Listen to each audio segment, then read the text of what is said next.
SS William A. Irvin was originally launched on November 10, 1937 in Lorain, Ohio by the American Shipbuilding Company. The ship is named after William A. Irvin, who was the fourth president of the U.S. Steel Company. After his father died while he was in the 8th grade, he dropped out of grade school to support his mother. He went straight to the mines and worked his way up to the corporations, where he eventually became president. His first wife died giving birth to their 5th child, so although he and his second wife, Gertrude Irving, never had any children, she did take very good care of the first 5.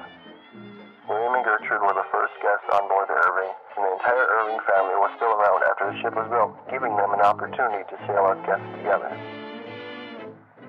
The ship is a great example of a classic lake freighter and was a great asset within the fleet of the United States Steel USS operations. The SS William A. Irving stretches 610 feet overall with a beam width of 60 feet and a depth of 32 feet 6 inches. Her carrying capacity was 13,600 gross tons. The Irving was one of the few Lakers built with a 3-tiered bow cabin as opposed to the standard 2. The extra deck is used to house a suite of 4 guest cabins and a guest lounge. Also, a part of the guest accommodations was a guest dining room located where the number 2 hatch would have been on most Lakers. These parts of the boat are trimmed in oak paneling and a walnut veneer with brass handlings. The Irving and her sisters were some of the first to be powered by cross-steam turbines as opposed to the standard reciprocating triple expansion steam engines. The Irving also included welding in much of her construction, and was also the first to have all areas of the ship accessible from the interior of the ship, which allowed the boat's crew to stay inside during rough weather. All parts of the Irving, from the woodwork in her guest quarters to the brass in the engine room, have all been well cared for by her dedicated volunteers.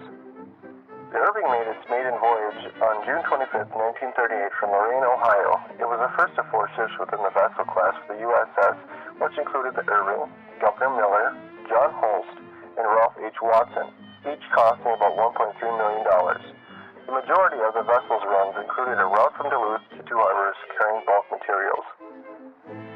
On August 27, 1940, the Irving set a record by unloading 13,856 tons of iron ore in 2 hours and 55 minutes using Hewlett unloaders. This record still stands of 2007 and is unlikely to be broken because all ships today use automatic self-unloaders in the bottom of their cargo holds. The Irving is one of the few Great Lakes vessels to be retired, still holding a current Great Lakes cargo record. The Irving retired from active duty in 1978 as a flagship of the USS fleet. The Irving sat in way up in West Duluth for 8 years until a non-profit organization purchased her for $110,000 for an addition to their convention center along the Duluth waterfront. The Irving was repainted and sealed up before heading to her final dock near the aerial lift bridge. The deck now operates tours on the freighter. During the month of October, the ship is turned into a haunted attraction with volunteers dressed in Halloween costumes and decorate the ship. Even though the ship has living ghouls on it, there are reports from volunteers during the event of paranormal activity during late-night cleanup.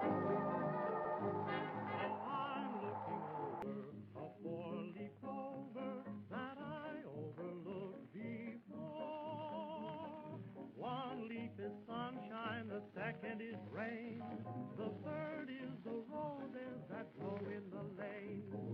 No need explaining, the one